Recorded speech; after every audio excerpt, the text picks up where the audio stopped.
ஒரு சின்ன பையன் டாய்லெட் போறான். ஆனா அவனுக்கு பிளட்டா வருது. அதை பார்த்து பயந்து போயிடுறான். அப்ப அவன் கூட ஒரே கிளாஸ்ல இருக்க இன்னொரு பையனும் உள்ள வரான். இந்த பையன் உடனே அங்க இருந்து ஓடி போயிடுறான். தென் அவன் ஹாஸ்பிட்டலுக்கு போறான். டாக்டர் எதுவும் சீரியஸா இல்ல, நார்மலா தான் இருக்குன்னு சொல்லி வைக்கிறாங்க. ஸ்கூலுக்கு திரும்பி போன அப்புறம் அவனுக்கு வயிறு வலிக்குது. ரெஸ்ட் வேணும்னு டீச்சர் கிட்ட கேக்குறான். டீச்சர் காது கொடுத்து கூட கேட்காம பர்மிஷன் கொடுக்கல. அவன் 2 அடி வச்சது முடியாம கொலாப்ஸ் ஆகி கீழே விழுந்துடுறான். டீச்சர் அதுக்கப்புறம் தான் சீரியஸா எடுத்துக்கிறாங்க. உடனே ஸ்கூல் நர்ஸ் கிட்ட ஓடி போறாங்க. அங்கதான் தெரியுது அவன் ட்ரெஸ் முழுக்க ரத்தமா இருக்கு. நர்ஸ் கூட கன்ஃபியூஸ் ஆயிடுறாங்க. ஒருவேளை பீரியட்ஸ் ஆனு சந்தேகப்படுறாங்க.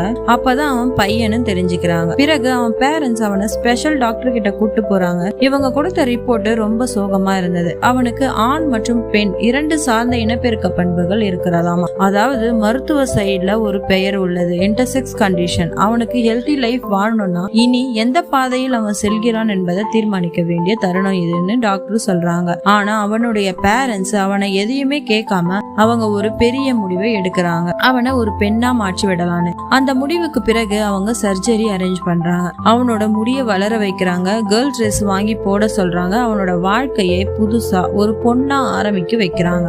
பாய் பாய். இது போன்ற கதைகளுக்கு சப்ஸ்கிரைப் பண்ணுங்க, லைக் பண்ணுங்க, கமெண்ட் பண்ணுங்க. நான் போடுற வீடியோஸ் பார்க்க மறக்காம பெல் ஐகானை கிளிக் பண்ணுங்க.